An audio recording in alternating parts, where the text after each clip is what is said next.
जिसको सदियों से दबाया गया, कुचला गया, जिसके हक अधिकारों को छीन लिया गया, जिसको जानवर से बदतर जिंदगी जीने को मजबूर कर दिया, आज जब व्यक्ति वो उठा है, जब उसके अंदर सोच पैदा हुई है, जब वो जागरूक हुआ है, तो उसको केवल एक मसीहा नजर आता है, वो डॉक्टर भीमराव अंबेडकर नजर आते हैं।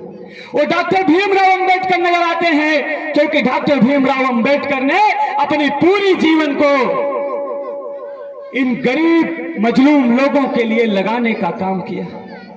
आज जो हम उनके ऊपर माला चढ़ाते हैं, फूल चढ़ाते हैं, केवल इसलिए चढ़ाते हैं क्योंकि उन्होंने हमारे लोगों जैसे गरीब लोग, मजदूर लोगों की जिंदगी को बदलने का काम किया।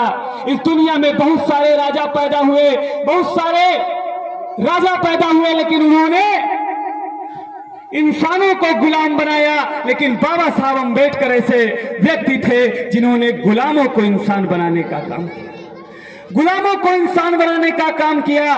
बाबा साहब अंबेडकर ने हमको 3 ताकत दी है। उस 3 ताकत को आपको समझने की जरूरत है। अगर हम उस 3 ताकत को समझ जाएंगे तभी हम बाबा साहब अंबेडकर को सही मायने में मान पाएंगे। नहीं तो हजारों जयंतियां हम मना लेंगे लेकिन बाबा साहब अंबेडकर का सपना नहीं पूरा हो पाएगा। पहली जो ताकत बाबा साहब अंबेडकर ने हमको दी, जो लड़ाई लड़के दी, जो संघर्ष करके दिया, बाबा साहब अंबेडकर ने हमको शिक्षा की ताकत दी। वो शिक्षा की ताकत दी। बाबा साहब अंबेडकर कहते हैं कि शिक्षा वो चीज है जिसे ना तो कोई छीन सकता है, ना ही कोई ले सकता है। तुम्हारे पास पैसा होगा, दौलत होगी, धन होगा, जमीन होगी, उसको कोई भी छीन लेगा, लेकिन शिक्षा वो ताकत है जिसे कोई छीन नहीं सकता है। इसलिए आए मेरे बहुजन समाज के लोगों, पहले शिक्षित बनो। घर में एक रोटी कम है तो एक रोटी कम खाओ, लेकिन अपनी शिक्षा का जुगाड़ करो, क्योंकि तुम शिक्षित हो जाओगे तो शेर की तरह दहाड़ोगे।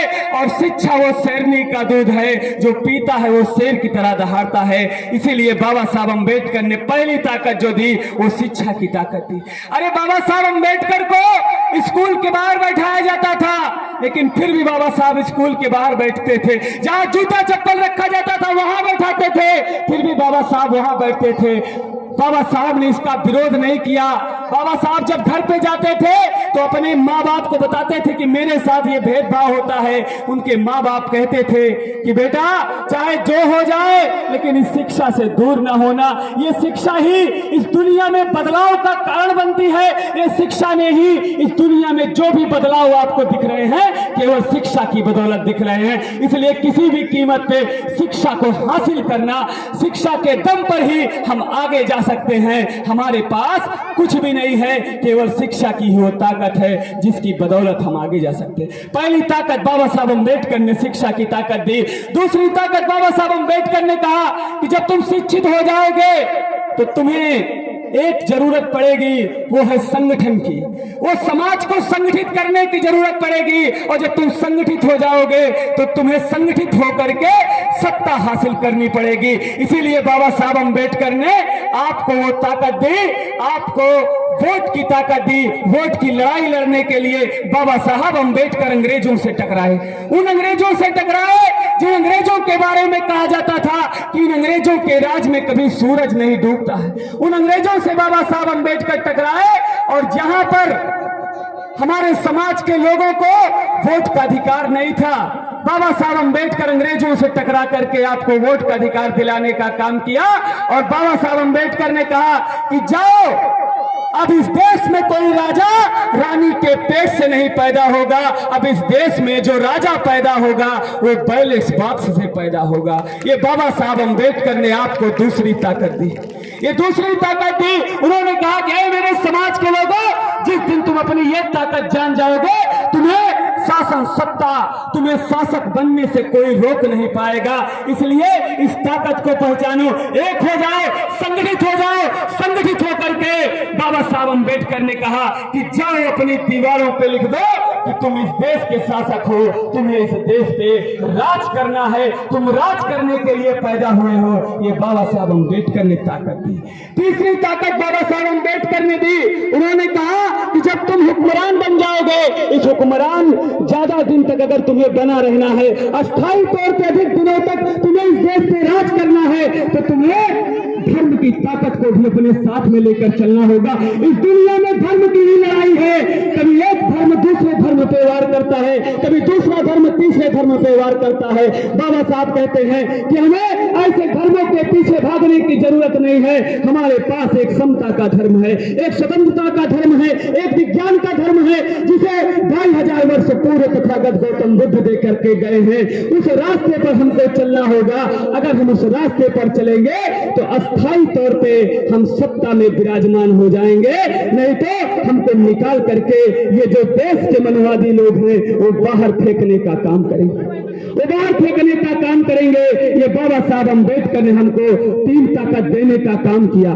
बाबा साहब अम्बेडकर, आप जानते हैं कि बाबा साहब अम्बेडकर आज जो हम ये कहते हैं कि आज हमको जो बोलने का अधिकार मिला, जो पढ़ने लिखने की आजादी मिली, वो बाबा साहब अम्बेडकर की बदौलत मिली। लेकिन ये बाबा साहब अम्बेडकर जो इतना संघर्ष किए, आप सोचिए कि एक व्यक्ति अगर थोड़ा सा संघर्ष करे और हार जाए तो वो बैठ जाता है, वो सोचता है कि मुझे अब नहीं जाना है, मुझे अब लड़ाई नहीं लड़नी है। लेकिन बाबा साहब अम्बेडकर कभी हारे नहीं। सोचिए जिस समय बच्चा खेलने की उम्र होती है, उस समय बाबा साहब अम्बेडकर साउथ बड़ों कमेटी के सामने अपने अधिकारों को मांगने की लड़ाई लड़ रहे थे।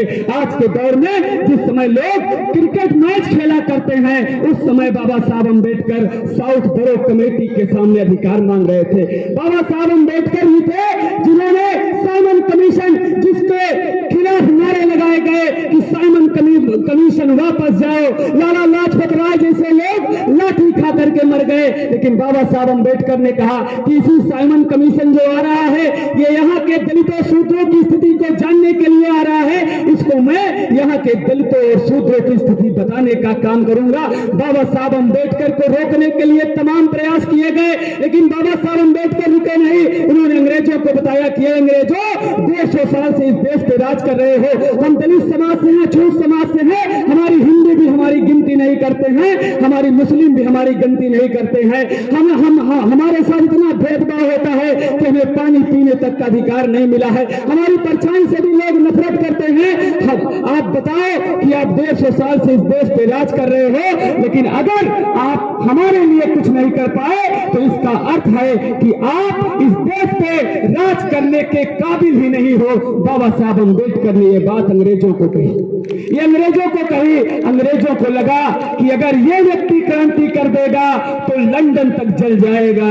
इसलिए जो साइमन कमीशन था वो जब यहां से जाता है तो गोलमेज सम्मेलन बुलाता है, गोलमेज सम्मेलन में बाबा साहब अम्बेडकर को बुलाता है। और जब बाबा साहब अम्बेडकर गोलमेज सम्मेलन जाने के लिए तैयार होते हैं तो यहाँ पे उनका बच्चा बीमार रहता है। उनकी पत्नी कहती है कि तुम्हारा बच्चा बीमार है, तुम अपने कैसे निर्दयी बाप हो, अपने बच्चे को छोड़ के लंदन जा रहे हो। बाबा साहब अम्बेडकर कहते हैं कि अगर मैं आज अपने एक बच्चे के लिए इस लंदन नहीं गया तो जो मेरे लाखों करोड़ों बच्चे रोज मारे जाते हैं, इनको कौन संभालेगा?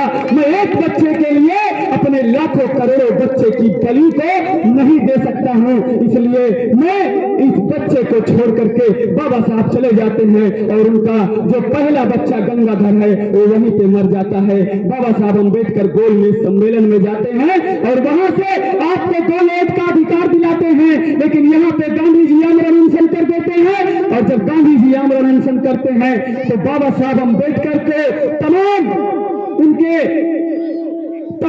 ऊपर मारने की धमकियां मिलती है कि पत्थर आपको मार दिया जाएगा, बाबा साहब अम्बेडकर आप पूना पैक वापस कर लो। गांधी जी जेल में जाके आंदोलन करते हैं। सोचिए वो भी वो समय था, अगर बाबा साहब अम्बेडकर उस समय डिग गए होते तो आज आपको जो एक कुर्सी दिखाई दे रही है, ये कुर्सी यहाँ पर न दिखाई देती। ये पूरे पैक्ट का ही कमाल था।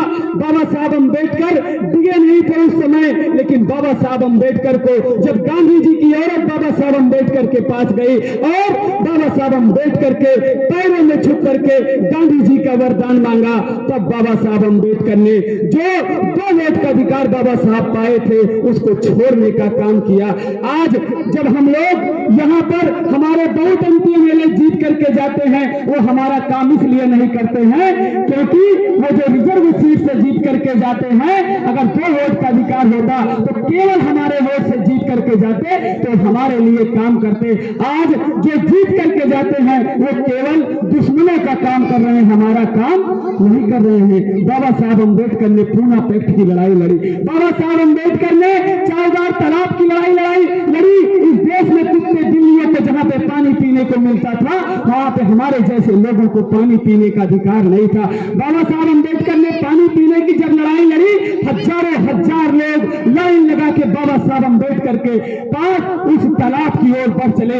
ये बहुत बड़ा सत्याग्रह था। लोग बताते हैं कि इस देश में नमक का आंदोलन चलाया गया, लेकिन कभी नहीं बताते कि इसी देश में पानी पीने का भी आंदोलन चलाया गया। ये इतिहास में नहीं बताया जाता, इस दुनिया में इसलिए नहीं बताया जाता कि इस दुनिया में भारत की थू हो जाएगी, क्योंकि भारत जैसे देश में जिसको कभी विश्व गुरु कहा जाता था, उस देश में पानी पीने तक के लिए लड़ाई लड़ी गई हो, इससे बड़ा दुर्भाग्य और कोई नहीं हो सकता है। बाबा साहब जब तालाब की ओर बढ़े, ऐसा नहीं था कि उस समय यहाँ के दलितों और शूद्रों को पानी पीने का अधिकार नहीं था, पानी पीने को मिलता था। लेकिन उस समय कानून पास किया गया था कि सभी सार्वजनिक जगहों पे जो भी व्यक्ति होगा, चाहे अछूत हो चाहे शूद्र हो, सभी को पानी पीने का अधिकार मिलेगा। बाबा साहब अम्बेडकर ने कहा कि वो तालाब पे हम पानी पिएंगे, क्योंकि ये पानी समानता का अधिकार है और इस समानता को हम लेकर के रहेंगे।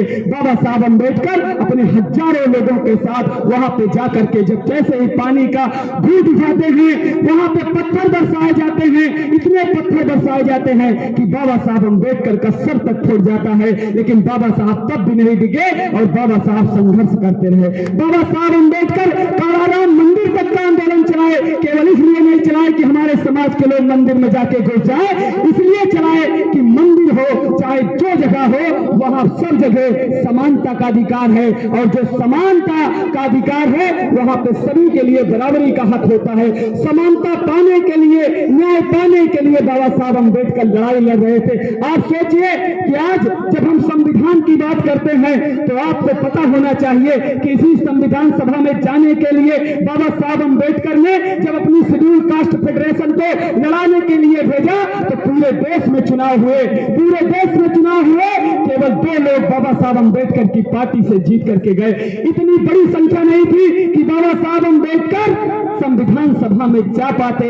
लेकिन उस समय क्या हुआ, उस समय जोगिंदर नाथ मंडल जो बाबा साहब की शेड्यूल कास्ट फेडरेशन से जीत करके आए थे, बाबा साहब अम्बेडकर ने कहा कि भाई हमको संविधान सभा में जाना है, अगर मैं संविधान सभा में नहीं जा पाया, जो हमारे लाखों करोड़ों दलित भाई अछूत भाई हैं जिनके साथ भेदभाव होता है, मैं उनके लिए कुछ नहीं कर पाऊंगा अगर मैं संविधान सभा में नहीं जा पाऊंगा। जैसे ही जोगिंदर नाथ मंडल ने कहा कि बाबा साहब अम्बेडकर आपके लिए हम किसी भी तरीके से आपको संविधान सभा में भेजने का काम करेंगे, जोगिंदर नाथ मंडल ने अपनी सीट को छोड़ने का काम किया। बंगाल की खुलना और जयसूर सीट से वहां से बाबा साहब अम्बेडकर को वहां के चांडाल और मुसलमानों ने जिता करके भेजने का काम किया संविधान सभा में। तब जाके बाबा साहब अम्बेडकर संविधान सभा में पहुंच पाए।